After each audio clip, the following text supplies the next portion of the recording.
Okay, you gotta hear this story. Imagine you are a rock legend. I mean, you've written anthems that defined a generation. And then, after years of just being in the wilderness, you have this massive comeback, only to get sued by your old record label for sounding too much like yourself.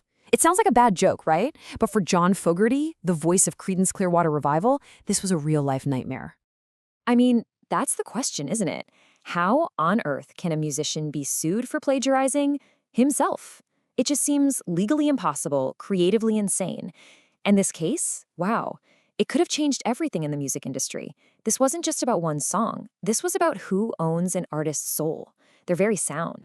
You can just feel the weight of it in his own words. You know, we might see a headline like that and think it's just some bizarre piece of trivia, but for him, he said it best. It's not funny. This was years of his life, a legal fight that could have bankrupted him and basically silenced him for good. So here's the deal. After a decade of basically being silent, Fogerty comes roaring back with his album Centerfield. It's a #1 smash. But his old label boss, a guy named Saul Zaentz, who owned all the rights to the old CCR songs, he hears the new hit single and says, "Wait a minute, that sounds like one of my songs." He was claiming Fogerty's new hit was just a ripoff of an old one. He didn't just own Fogerty's past, he was trying to own his future too. And if that wasn't that enough, the betrayal got personal. And this is just brutal. Fogerty said that his own former bass player, a guy he had literally taught every single note and riff to, went to Saul Zaentz and basically said, "Yeah, John's ripping off Creedence. You should sue him." Can you even imagine that? Just a devastating sting on top of an absolute professional nightmare. But here's the thing. As we're about to see, this lawsuit, it wasn't just some one-off incident. For John Fogerty, this was just the latest battle in a lifelong war against this predatory music industry machine that just seemed determined to chew him up and spit him out. And this timeline, it just lays it all out. First, their label forces them to change their name to the Gollywogs, a name with a racist history they had no clue about. Then, their entire life savings just vanishes. Poof, gone. From a shady bank in the Bahamas that, it turns out, the CIA was using for covert ops.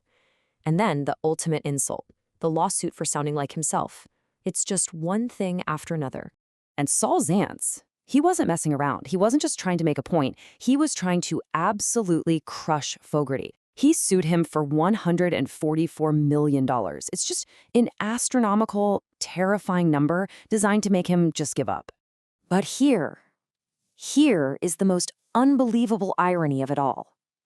All those millions of dollars that Fogerty's music made for Fantasy Records, the money from all those classic CCR hits, that's the exact same money Saul Zaentz used to get out of the music business and become a big-shot Hollywood producer funding Oscar-winning movies. Fogerty's own genius was literally building another man's empire while he was being sued by him. But here's the incredible thing about John Fogerty. All that injustice, all that anger, all that frustration, it didn't just break him. No, it became the rocket fuel for some of the most powerful and timeless anthems in American music history. He turned all that pain into power. I mean, just think about Fortunate Son. Fogerty himself got drafted, okay? He was in the Army Reserves. He saw firsthand how unfair the whole system was, where you had powerful people, politicians, beating the drums for war, while they were quietly making phone calls to make sure their own kids would never have to see a second of combat. And that raw, righteous anger is the absolute core of that song. And get this, the way the song was born was just explosive. He said he just sat down on his bed with a notepad and in 20 minutes, all of that pent-up rage just poured right out of him onto the page. That's not songwriting, you know? That's a dam breaking. But it wasn't always about anger. The joy could be just as powerful. The day Fogerty got his honorable discharge papers from the Army, he was so unbelievably happy, he literally did a cartwheel on his front lawn. A cartwheel! Then he ran inside, grabbed his guitar, and the line, "Left a good job in the city," just came out. It wasn't about a 9-to-5 job, it was about leaving the military. And within an hour, Proud Mary, a timeless classic, was born from this one perfect moment of pure freedom. But even with all that incredible success, the constant fighting, man, it took a massive toll. Winning the battles often felt like he was losing the war. And the personal cost, it was absolutely devastating. After Creedence just imploded in this ugly breakup, Fogerty fell into a really dark place. He completely stopped writing. He refused to even perform his own songs in public. He just retreated into this world of bitterness and anger, fueled by alcohol. It was like he felt so robbed of his own legacy that he just walked away from all of it. And this is where it gets really fascinating. That 1985 comeback album, Centerfield, it was pure joy, total vindication, a massive hit. But the very next album, Eye of the Zombie, was the complete opposite. It was dark, angry, and bitter. So, what happened? Why this sudden, jarring shift from total triumph to pure rage? Well, Fogerty himself explained it perfectly. He said making Centerfield was like being wrongly let out of prison. That first moment, you're just so happy to be free, breathing fresh air. But then you turn around and see the prison is still standing, and all the anger you had pushed down for 15 years just comes boiling to the surface. The victory didn't heal him, it just gave him permission to finally feel the rage. So how does an artist come back from that, right? How do you find your way out of that kind of self-destructive spiral and make peace with a legacy that feels like it was stolen from you? For John Fogerty, the answer wasn't about winning another fight in a courtroom.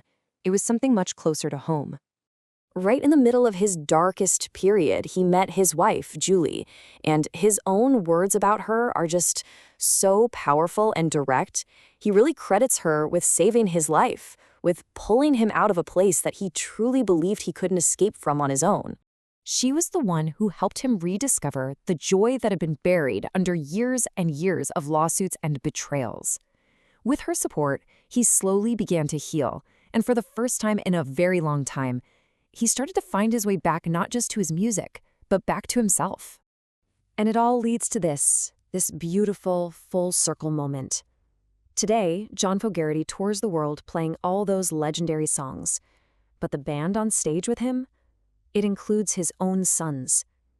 After an entire lifetime of fighting over his music, he finally has a band where he doesn't have to fight at all.